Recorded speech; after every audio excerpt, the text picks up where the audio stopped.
Hi writers, I am Ashley Adams. Welcome to The Experimental Writer. This is the show where I get to test out all the new and old writing gadgets and techniques so that you don't have to. You can just get to writing. Okay, so in this episode, we are diving into revision or the editing process.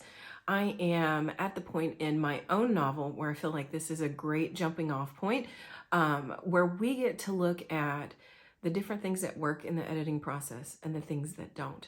And what is wonderful that's happening right now that kind of really dovetails with these episodes is going to be the NaNoWriMo Now What months. I guess that's what they're calling it.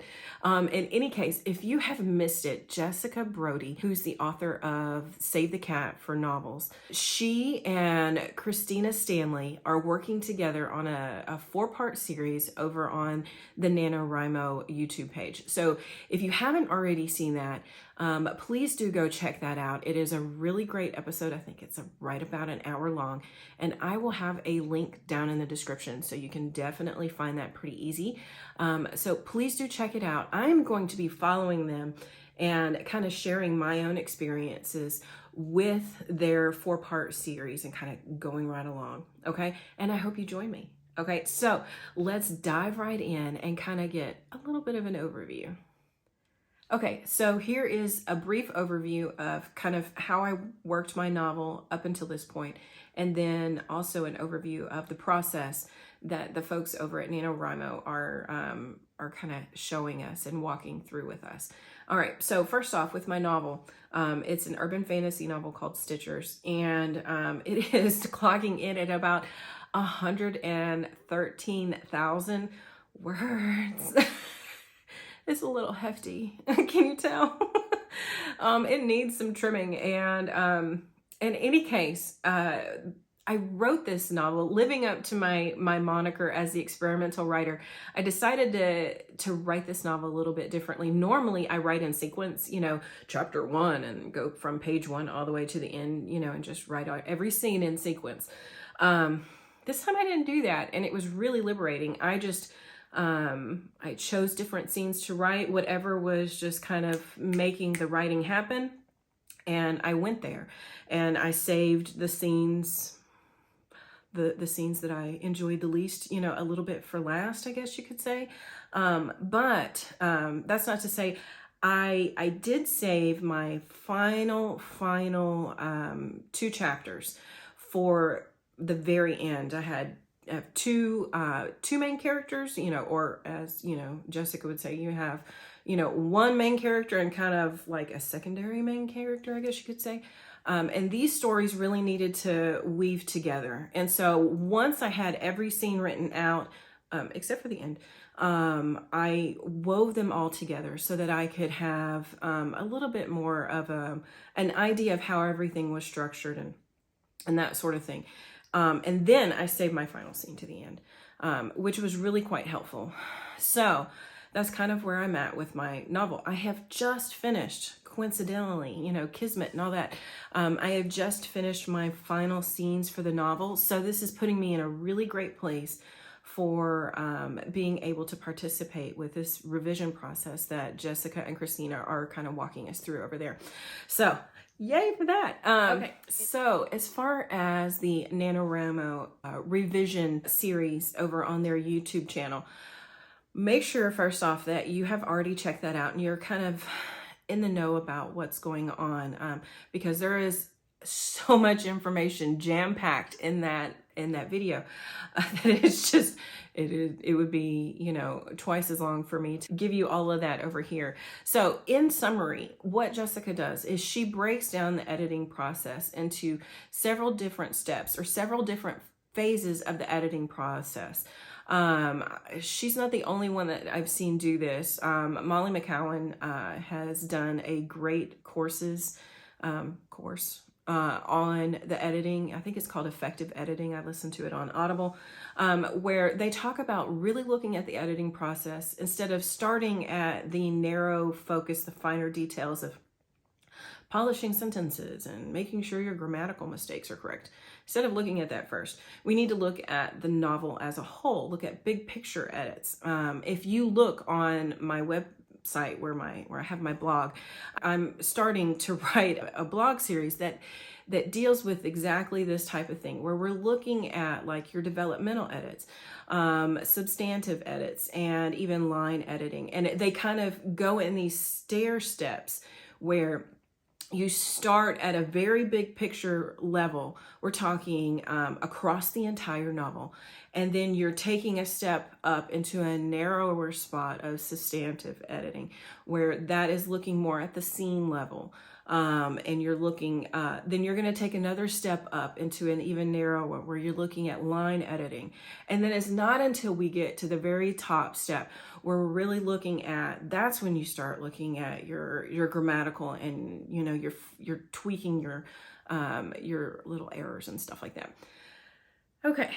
So that is kind of the holistic view of what the editing process really is going to look like in their series. So the first step that she suggests that we do is that we take our novel and, you know, everybody's assuming that this is a NaNoWriMo thing where you've had about a month and a half or so to, you know, kind of pause your novel and like let it rest. And let me encourage you to do that. She wants us to first take the next 2 weeks, because we have 2 weeks between the episodes, where we read through our entire novel, and then we are going to make not edits or corrections on the manuscript.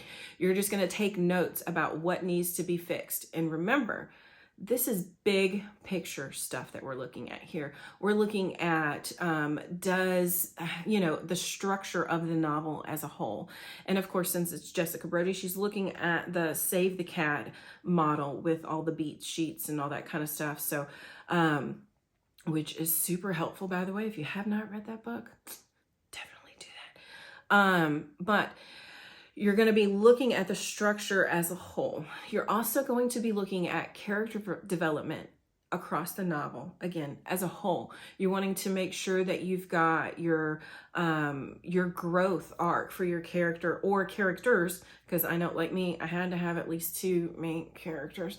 So I'm going to have to do 2 beat sheets for both of those characters to make sure that I'm hitting all those points within the novel and within the structure of the novel, as well as the growth of my characters, making sure that I'm hitting their growth marks. Okay. And then I'm also going to be looking at pacing. I have like the opposite problem of pacing, I guess you could say. I'm like Christina, where she talks about in the video how she underwrites, especially in setting and that sort of thing. And that's my problem. I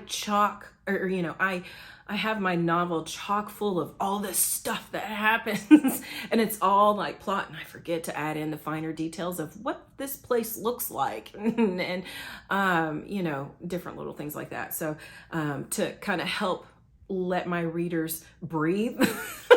Problem with that, I'm like, let's do this, let's just blaze through. But no, sometimes you got to let your readers breathe. So I know I'm going to be looking for those kind of pacing problems. Okay, so here is how I am going to kind of read my novel, I guess you could say. Okay, here we go. So I went and printed up here at my house. I printed out my novel, and it's 400 and, let me see, how many pages was it? 429. Yeah, lots of trimming gonna have to happen here, right? Anyhow, I took it to Office Depot. This is what it looks like. Isn't it pretty? I got it spirally bound, and they were nice enough to give me like a little plastic cover and a little, you know, cardboard thing here on the back to help make it a little bit more stable. But this bad boy only cost me $6 to get this done, okay? And the reason why I'm doing this is because I tend to edit if I read it on the computer. It is like a tick. I see something and I gotta fix it. Are you guys like that? I don't know. But if you are, you know, this is the way I'm going. I'm testing this out. Let me know if it works for you too, to have it on a different platform or media. Some folks I've heard use Kindle. And the reason why I really thought about doing that, you know, where I could, because I've got Scrivener and Vellum and all that kind of jazz. So I really thought about like throwing it onto my Kindle. My problem is that highlighting and stuff like that and putting in those notes, it would just be a pain for me. I wanted it to make sure that I had a process that was really easy, that I could really just do it kind of super quick. Plus, I wanted to make sure that I was able to arrange and organize my notes pretty easily. So my plan is to grab like a ton of Post-its or sticky notes, and instead of writing on my novel and correcting all the mistakes I know that I'm going to find, I'm going to use Post-it. Okay. That way, once I'm done, I'm going to be able to take all of these Post-its and then arrange them on my walls so that I'm able to separate out what's a developmental edit, what's my substantive edit, what do I need, and these should be very few at this point because I'm not going to be like line editing or anything like that for a while.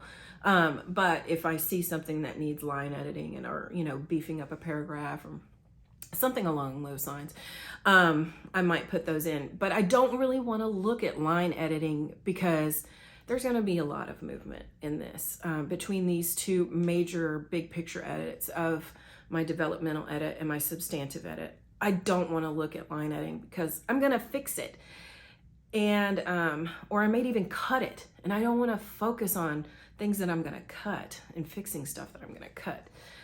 So I'm trying to be efficient in my editing process. So I wanted to also make you aware that they have kind of like created, I guess, like a PDF or like a little booklet over there at NaNoWriMo that you can kind of follow along with, and it gives you different steps and that sort of thing. It's a pretty groovy little PDF. I will be linking it in the description, so don't worry about that part.